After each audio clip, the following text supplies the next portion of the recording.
the only Roman Catholic priest to serve in uniform. I left the army at the rank of major. Worked in Massey for a while.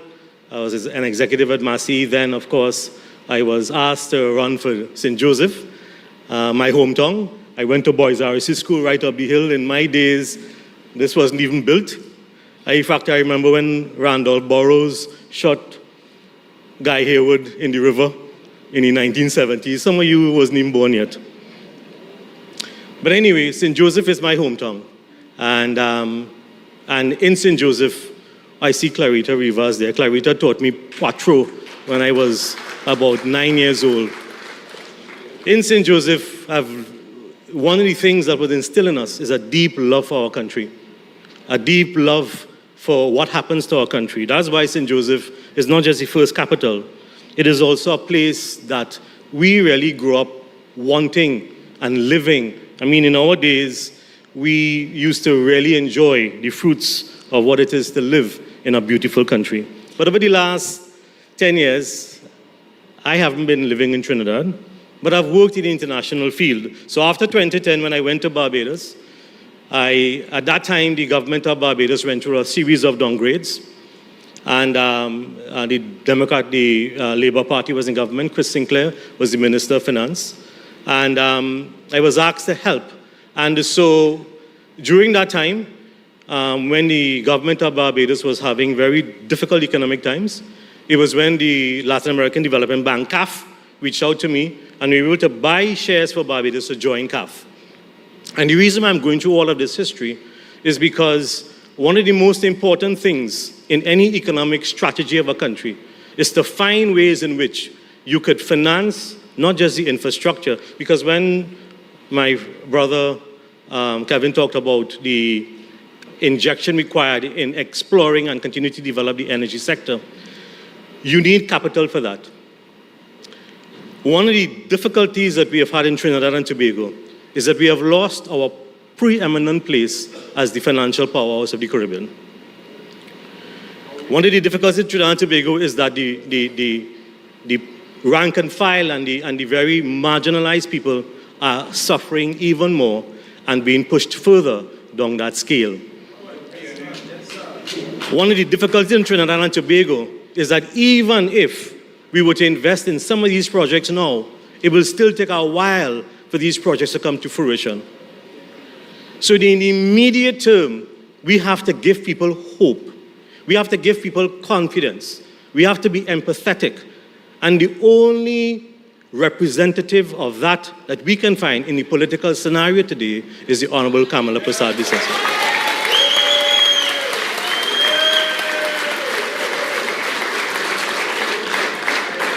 So I am here as a citizen of Trinidad and Tobago, not just to give her my endorsement, but to give her my ideas. So idea number one,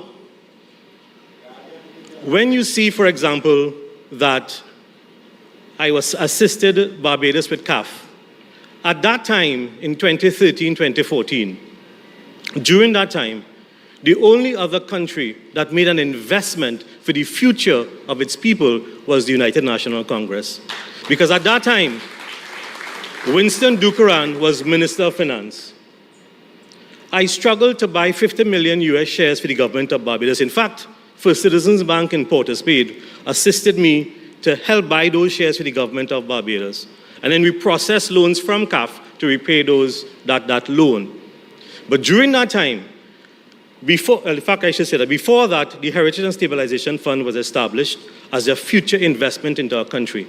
The only other government that made another future investment was the United National Congress. Winston Ducaran bought 325 million US shares in CAF at that time, if my memory serves me right. Now, what that means is that when a country puts or buys shares in CAF, that country is entitled to 4 times their share subscription as a country exposure. I can tell you because at that time I had to resign as a consultant with CAF and represent Trinidad and Tobago with the Governor of the Central Bank, Dr. Hilaire, at the first CAF board meeting. So during that time, when Winston Ducaran bought those shares in CAF, it means that Trinidad and Tobago was entitled to $1.2 billion in a country exposure to support its work and development. Unfortunately, United National Congress came out of office in 2015. And so before the United National Congress government could access that money, Colum Imbert became Minister of Finance. Now, at that time, and I'm not here to bartok anybody, I'm giving you facts. Because I have no bone in my body for anything. I am not a bacchanalist. But facts are stubborn things. Now, during that time, when I finished the CAF work in Barbados, I was then asked by CAF to help Trinidad complete its entry. So I came, I met with Minister Imbert. I brought the then advisor to the president of CAF to Trinidad. And we completed Trinidad and Tobago's entry into CAF. The benefit of all that CAF that was invested in by Minister Dukaran became now available to the government of Trinidad and Tobago after 2015. And that first tranche was about $400 million. Now, because Trinidad and Tobago put in $325 million shares in CAF, Trinidad and Tobago is now a full member of CAF and sit on the board of CAF. And CAF is a $20 billion plus institution. I'm saying all of this to say, therefore, that there are so many things that are available to the government of Trinidad and Tobago that was not passed on. So one of my first suggestions is take some of that CAF allocation, make it available to the manufacturing sector, because CAF lend at a lower rate, so that there's lower interest borrowing to expand the manufacturing sector. And also take there are 3 or 4 times I tried to help. 3 or 4 times. When we completed our CAF entry, I brought a CAF mission to Trinidad. We went to HDC. Because in the CAF allocation, I remember I talked about that $1.2 billion, you can use about 60-70% to the public sector, and you can use some for the private sector. You don't have to use all for government. So during that time, I went to HGC and I said, you know what, we did a CAF mission to HGC. We designed a program to give HDC $100 million revolving facility for housing. We spent about 3 days with them working out a whole PPP structure. I came, I invested my time, nothing happened. We also designed a program to beautify the Beetham, especially all those drainage and so on. That was one of CAF's signature program. Nothing happened. We also we had a meeting with First Citizens Bank. We offered to give First Citizens Bank a $30 million US revolving facility. US, all else is US. Again, nothing happened. So when we talk about what is available to people, and I'm saying all of this because all the CAF borrowings thus far have been by the government of Trinidad and Tobago. I haven't shared any of that with the private sector. I haven't shared any of that with the manufacturing sector. And in CAF, if my memory serves me right again, about 12 commercial banks in Latin America are also members of CAF. So that is an agency that continues to be underutilized. And in my view, we should then, as we move forward, I recommend to the Honorable Leader of the Opposition when she becomes Prime Minister,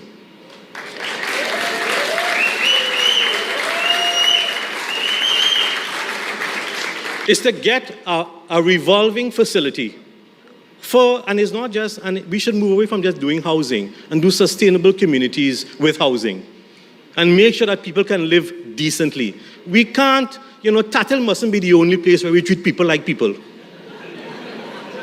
We must give our citizens a good place to live and raise their families. The second thing, of course, is that we need to solve this, and I know my brother Dave went through a lot of that, and I'm going to repeat some of the things he said, because I go run out of time just now, and let's talk plenty. But part of the FX scenario is that we have a lot of FX in the country, but it's out of the system. We need to bring it into the system and free up why it is. I work all over the Caribbean. I live in Barbados. But we have so much available to us, yet the way in which our systems have been designed and the way in which it is weighed down by bureaucracy and bacchanal, we need to free these and give the commercial banks a lot more leeway and so that people can have the confidence to bring their money back into the country. And when they go to the bank, $200, they can get the money they have in the account. So we need to fix that system. Now I see that they're meeting with banking sector and so on. We should be doing that on a regular basis. So whoever occupies the chair on behalf of Mrs. Prasad Bissessa in the must be someone that could not just bring confidence, but be able to listen, engage with stakeholders, deal with all the legislations and bureaucracy that will allow business to be done with greater ease. The other thing, of course, is that I am facilitating right now investment in Barbados for a group out of New York for $97 million in a new hotel that is costing $200 million. They are prepared to do another $300 million in Barbados, and we're doing a 1,000-room hotel in Jamaica. As a finance professional, I cannot believe and I cannot go to anybody to build anything that I don't know how I'm going to finish. Since when we as a people get involved in building buildings to commemorate and not operate?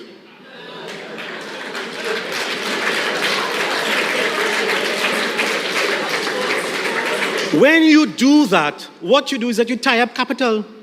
You tie up public funds. The building is not in use, but we're commemorating it. If we also invest in an airport in Tobago, we have to invest in Tobago itself. Because to grow an airport, to grow the commercial value of an airport, you have to have rooms. Look, in Barbados right now, one of that project is an airport that I'm dealing with, and Barbados is building about a hotel, and they're building about 3 more hotels, including a Four Seasons that's going to come in the future.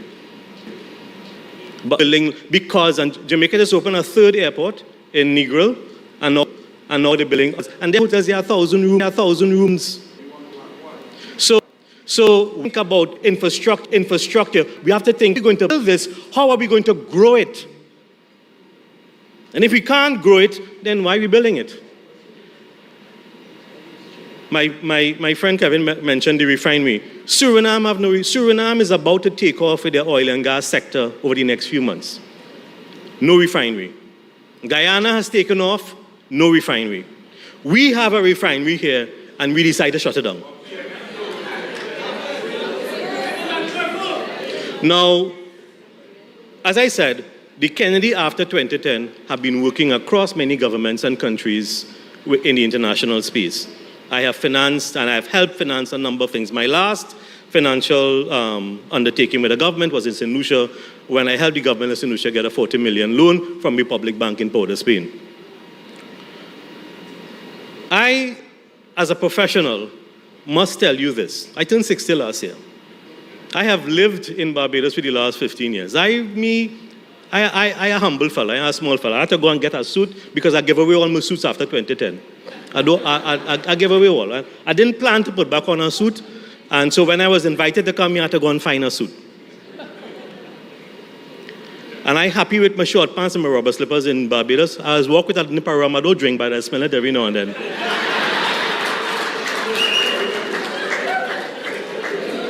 And Madam Leader, I don't get a good roti across there.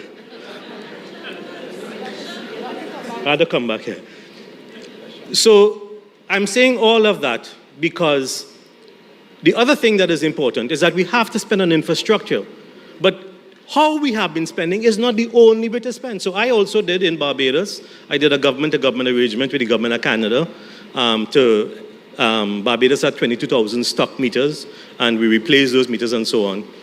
And the project wasn't implemented as well as I would have liked, but I got the financing for it. And I'm saying all of that, say that there's a lot of capital globally looking for a home. There are many ways in which we could fund infrastructure projects. There are many assets like Petrotrin that we have underutilized. We need a second sovereign wealth fund. And we can use some of our assets to develop that. You have real solutions for people who want to work, who want to be innovative, who want to be imaginative. And if Mrs. Pasad-Bissessar can do that, then voting for her and the UNC is like orchard juice, a perfectly natural choice.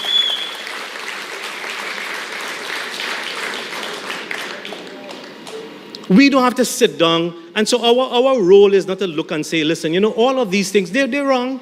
They're not going anywhere and so on, but there are solutions. There are solutions for people who want to be serious about taking our country forward. This is not about Bacchanal and Movilang. This is just about facts. We need to make sure that whatever time we have, and this is my own mantra, whatever time I have left on this earth, I want to make this place better for my children and their children's children.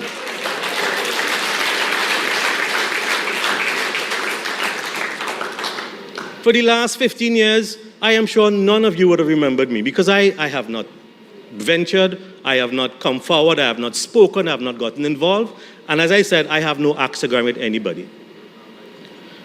My two children are now big enough. I spent the last 15 years, when we left Trinidad to go to Barbados, stop me when you're ready to stop me, please. When we left Trinidad to go to Barbados, they were 2 and 4. They're now 18 and 16, and they're in Canada studying. So I have a little time on my hands. So when I was asked to come, I put some thought in it and said, you know what? I have kept quiet. I have stayed out of the people's business. I don't have a suit, and if I go in my short pants and my rubber slippers, and it ain't gonna look good. So why go? We who know better have an obligation to do better.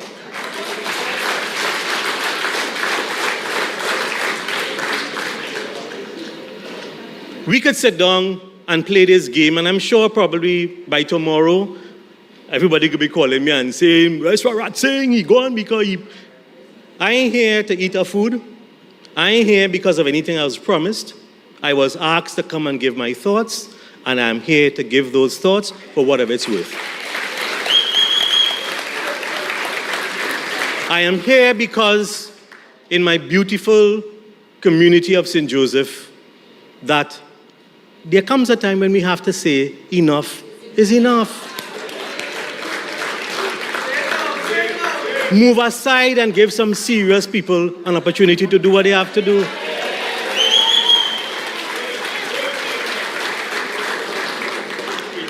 In the immediate future, once the UNC takes over government on 29th of April, the FX scenario could be fixed. Meet with stakeholders and find out how we could get rid of some of the bureaucracies and red tape and fix some of those situations. And give the confidence that Trinidad and Tobago, we know what we're doing, and therefore we can take this country forward, and we can provide the environment for others to come in and invest. And the last thing I will say is make Port of Spain a headquarter country and get headquarters to come and set up business and create meaningful jobs for the citizens of our country. Thank you.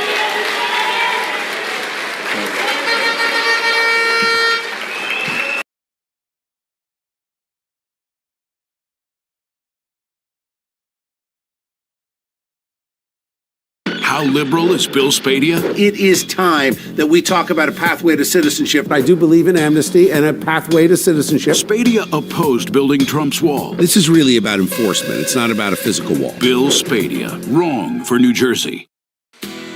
You might know Harbor Freight for affordability. What you might not know is performance and durability go right along with it. You see, we test, and then we test again.